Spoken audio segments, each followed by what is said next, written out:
Sabi ng Diyos kay Adan, tignan nyo ito.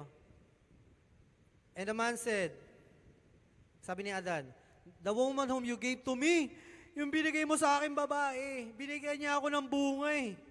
And I ate it. Then to Adam, he said, sabi ng Diyos, because you have listened to the voice of your wife. Kasalanan pala makinig sa asawa. Because you listened to the voice of your wife and have eaten from the tree about which I commanded you, saying, you shall not eat from it. Cursed is the ground because of you. In pain you will eat of it all the days of your life. Pastor, kasalanan ba makinig sa asawa? Hindi masama. Ayan na. Ang masama, mas nangunguna pa yung hindi dapat manguna sa'yo. Doon nakaagulo eh. Parang sa school, minsan mas marunong pa estudyante sa professor. Ang gulo eh. Nagkaagulo tuloy, nag-aaway-away. Mga lalaki, pakinggan nyo yung mga asawa. Pero, pag alam naman nating mali, let's have the guts to take the lead. Hindi yung bida-bida lang na, ako dapat masunod, pero wala ka namang ginagawa. Hindi ka dapat sundin. Diba? Dapat, syempre, kung gusto mong masunod, maging ikaw ka kung ano yung pagka-disenyo sa'yo ng Panginoon. So again, hindi kasalanan dito na nakinig si Adan kay Eva. Ang kasalanan dito ay yung sana na pinigilan niya yung asawa niya, pero hindi niya pinigilan. Yung sana ang church, pinipigilan ka, pero di ka pinigilan. Yung mentor mo, na sana nililid ka into holiness, pero hindi ka nililid. Ikaw na disciple na dapat makikinig, pero ikaw yung mas pinapakinggan, mas gusto mo ikaw yung papakinggan. Medyo magulo na. Nagkakagulo na. Ayusin natin. At ang problema dito, imbis na akuin yung pagkakamali, sinisi mo pa sa iba. So ito po ang state of man sa fall. Satan temptation is biblically true, but man has the power to reject through the power of free will. Mga kapatid, totoong may temptation, araw-araw yan, di mawawala yan. Pero may kapangyarihan kang tumanggi. You have the power of free will. Etong si Eva at Adan, hindi sila dito yung may karanasan na sa kasalanan, kaya nagkakasala, exemption sila, inosente pa sila. Kaya nga sabi ko sa inyo kanina, sa board na ito, pwede mo namang ilagay sa bullseye, pero sadya pa nilang nilagay, hindi sa bullseye.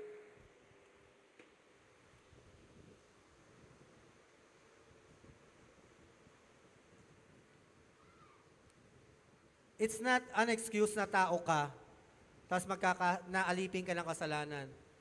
Again, you are born again Christian. Kung gusto mo, wag na lang born again Christian, Catholic Christian ka na lang uli. Pero, yung kasi yung katotohanan. Kung gaano ka naniniwala that you are justified, pinawalang sala, dapat ganon din kabigat yung paniniwala na you are sanctified, na pinabanal ka na ng Diyos. You cannot believe one truth and deny another truth. If you believe one truth and deny another truth, what you have is worse than a lie. Hindi lang kasinungalingan dahil mas naniniwala tayo sa katotohanan nagtatago. Kasinungalingang nagtatago sa katotohanan. So ito po yung estado mo, ikaw at ako. May temptation tayo ngayon, mamaya, bukas, araw-araw, hindi titigil yan. Pero you have the power to choose.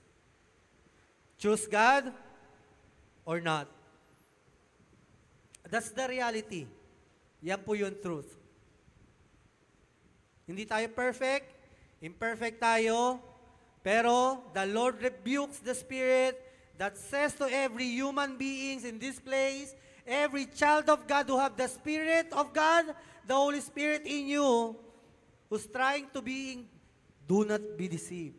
Sabi ni Lord, napilit kang dinadaya na alipin ka na ng kasalanan.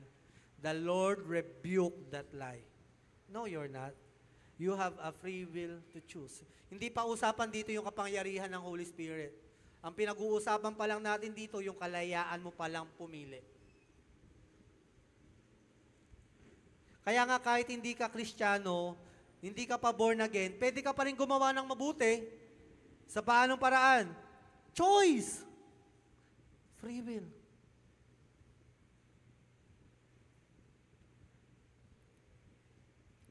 Christians are not forced and controlled by Satan to sin. But by our own choice, we choose to sin. Ito yung masakit na narinig ko kay Pastor Alfred when I'm listening to his preaching. Hindi ka nagkakasala o nalulubog sa kasalanan because of Satan, because of your situation, because of your past, present, and future. Yes, it has factor. May factor na nadaya si Eva ni Satanas. Pero, there are moments like Adam na hindi nadaya that you just choose to sin. Tandaan natin yan. We are accountable to our sin. Stop blaming others. Start being accountable to yourself. Mananagot si Satan, wag kang mag-alala. Pero kung patuloy mo siyang sisisihin, pero hindi mo rin titignan ang iyong sariling pagkakamali, hindi ka aabot sa estado ng pagsisisi sa iyong kasalanan. Ayan ang state of man. Naunawaan mo na ba ang sarili mo, kapatid?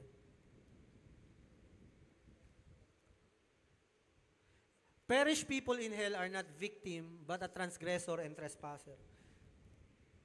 Quote me on this. Hindi ka biktima.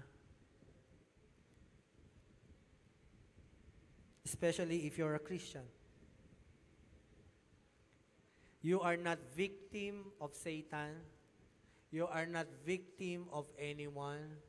You are not victim of your situation.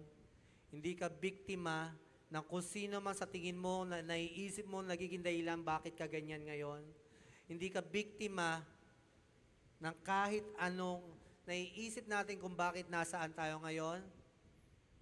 Yes, somehow we are a victim, pero we are also a trespasser and a transgressor.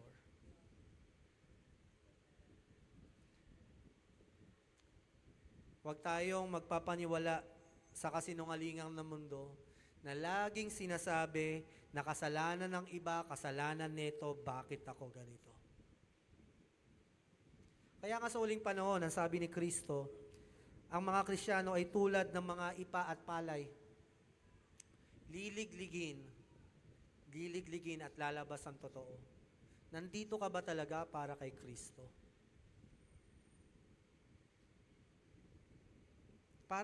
Para sa blessing? Ngayon, kung para kay Kristo ka, may pangliglig ang Panginoon. May bagyo, problema, hangarin sa buhay. Di ba yun yung apat na lupa? Una, wala lang, di mo lang tinanggap. Pangalawa, may pagsubok, kaya hindi tumubo. Pangatlo, may kasabay na tumubo na makamundong hangarin. Pang-apat, ito yung mabuting binhi na tumubo. Ngayon, yes, kapag sinuntok ko si Jade, biktima ko siya. Victim siya, sinuntok ko siya eh.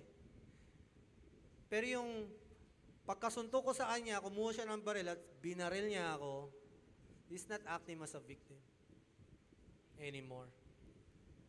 He is acting as a transgressor or a trespasser against the Lord. Can we think of this way? Mga kapatid, hindi ka biktima. Maaaring na biktima ka ng iilan man. O may mga nakagawa ng mali sa iyo. Pero,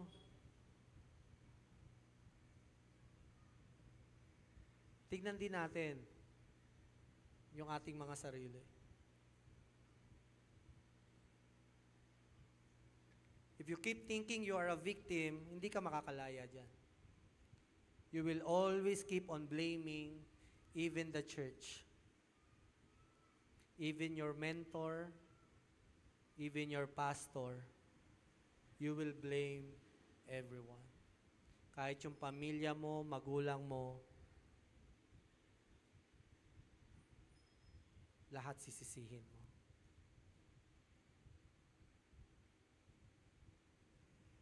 Be responsible of your faith. Hindi lahat ng nawawala sa church ay tumatalikod sa Diyos. That's true.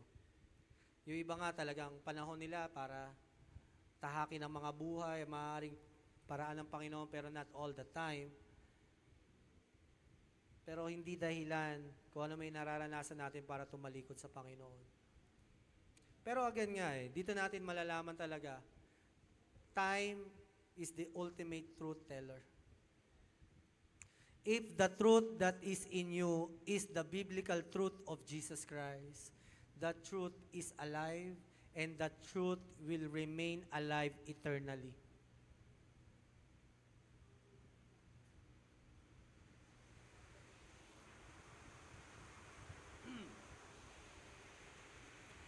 Another truth about the state of man is we must be accountable to our sin instead of blaming others or situation when we fall into sin.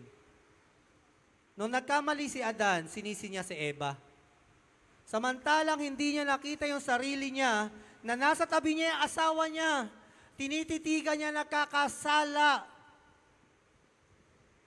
Wala siyang pakialam, he's just passive. Baka pa cellphone lang siya habang nakikita niya yung mahal niya na nagkakasala.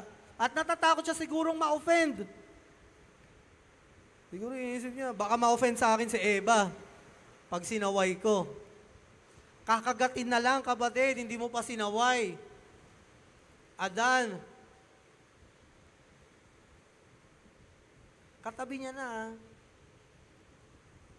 Kala niyo ba malayo si Adan dyan? Hindi.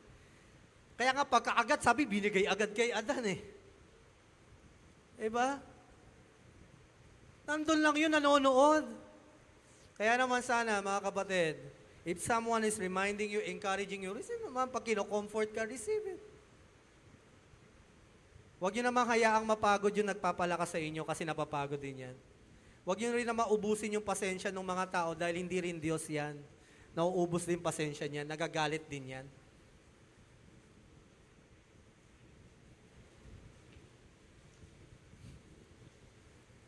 Gagawa tayong kabalbalan pag nagalit, no? Ba't ka nagagalit? Nakabalbalan Okay sana kung minor lang Diba? We keep blaming others. Adam, itong asawa ko kasi, kasalanan niya yan pagdating kay Eva, sino sinisi? Yung ahas mo kasi, dinaya ako, tinempa ko Okay, dinaya ka, pero tinitigan mo Naglinger ka You choose it. Hindi ka yung tipong, alam nyo kapatid, wala tayong tipong, ay, hindi ko sadya. Lahat po yan, kapatid. Meron mga kasalanang hindi sinasadya. Sabihin ko po sa inyo, halimbawa, bigla ka na lang nakapagsabi ng hindi magandang salita o nakapag-isip ng marumi, ay, hindi ko sadya yon. Pero alam mo kapatid, meron talagang hindi sinadya na parang sadya Pwede mo namang hindi magawa yan kung nakababad ka kay Lord Halimbawa, nakababad ka sa worship. Halimbawa, 10 years ka ng Christian.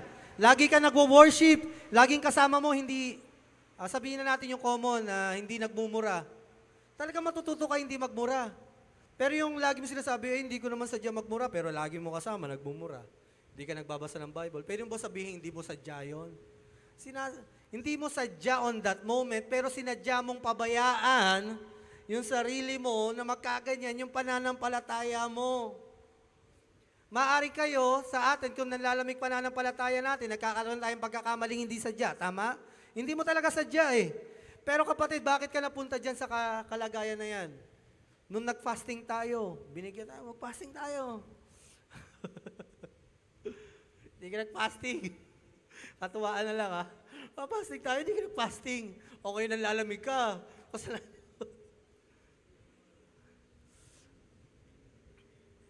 Nung may morning service tayo, hindi ka nagsisimba, puro ka late, tapos ngayon wala ng morning service. Kasi gabi na gawain eh. Pambihira ah.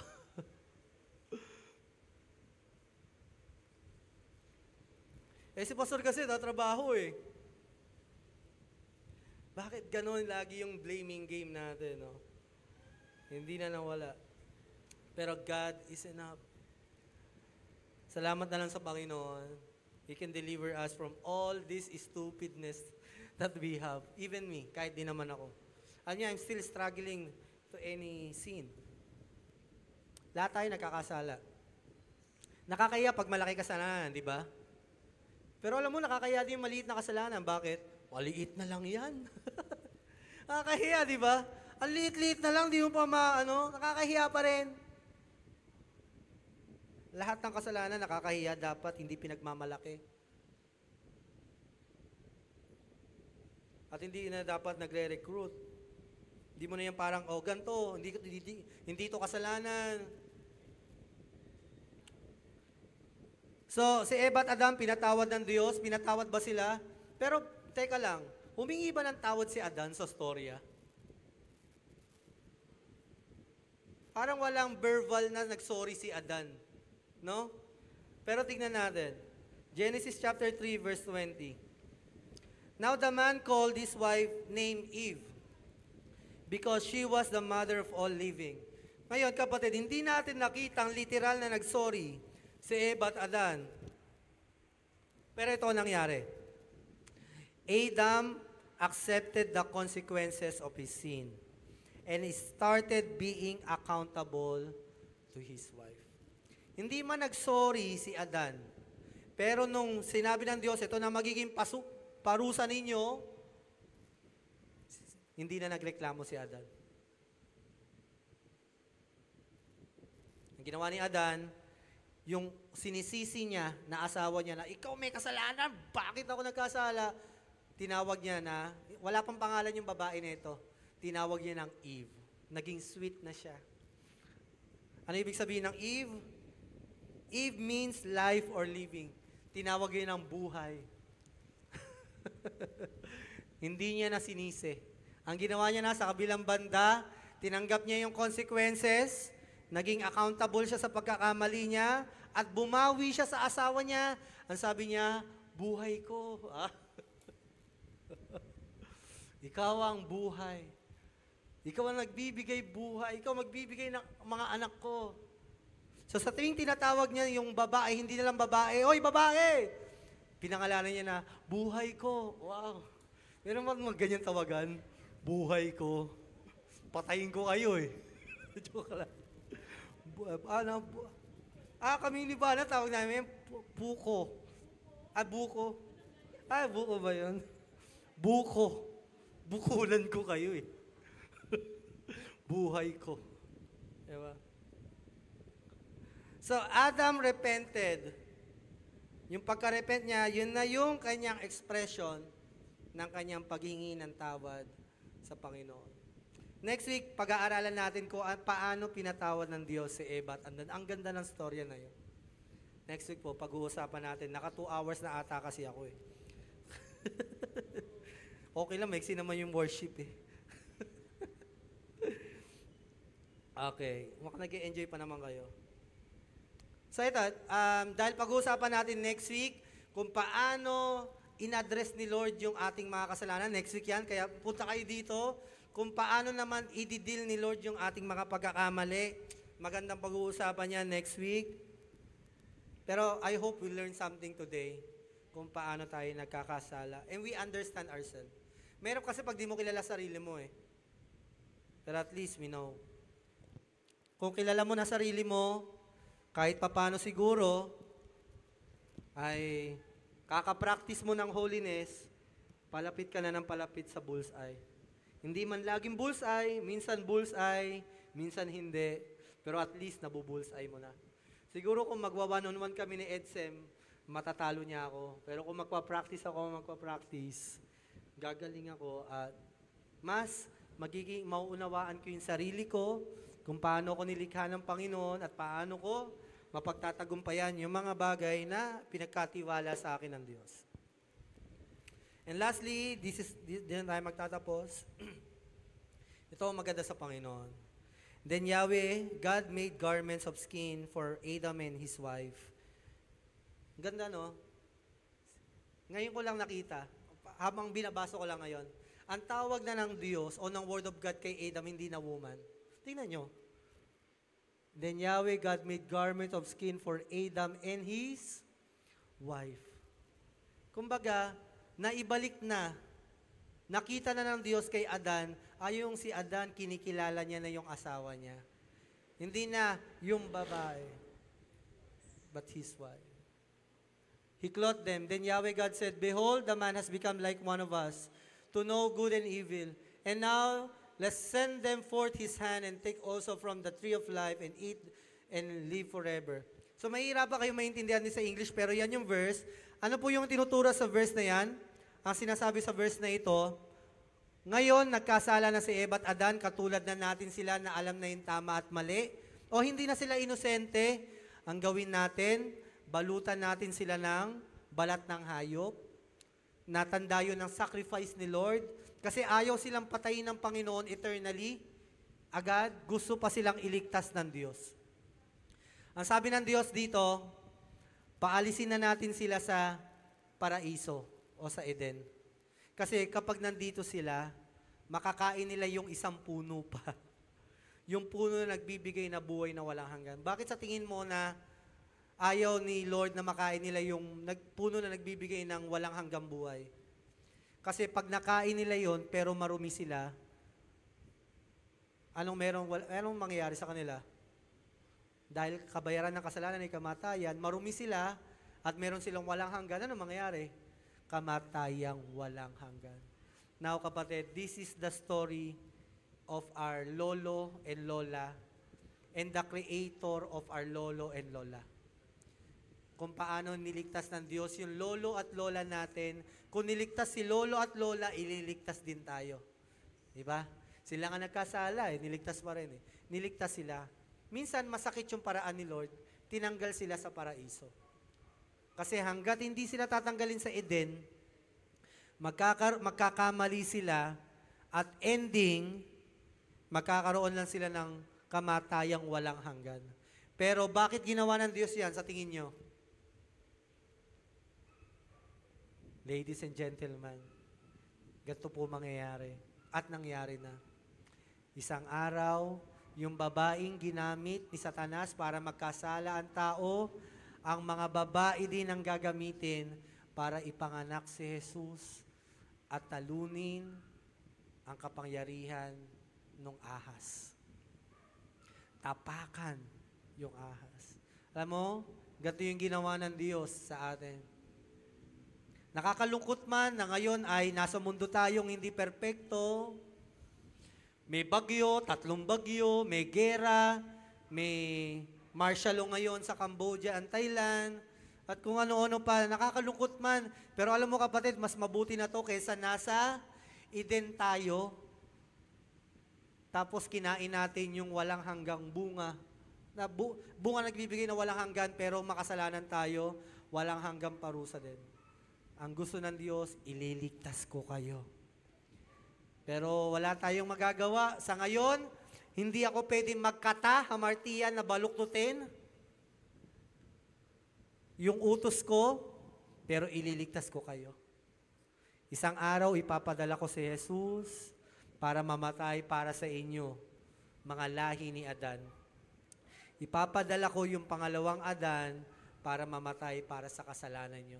Para yung si Lolo na nagdala ng kamatayan ay mapalitan ng buhay ng walang hanggan sa pamamagitan ng ikalawang Adan. Ang bait ni Lord, no? Tapos nagre-reklamo tayo, may baha. Pero di natin na-realize, mas mabuti to. Inililigtas lang tayo ng Panginoon. Pero tayo tayong lahat at tayo manalangin.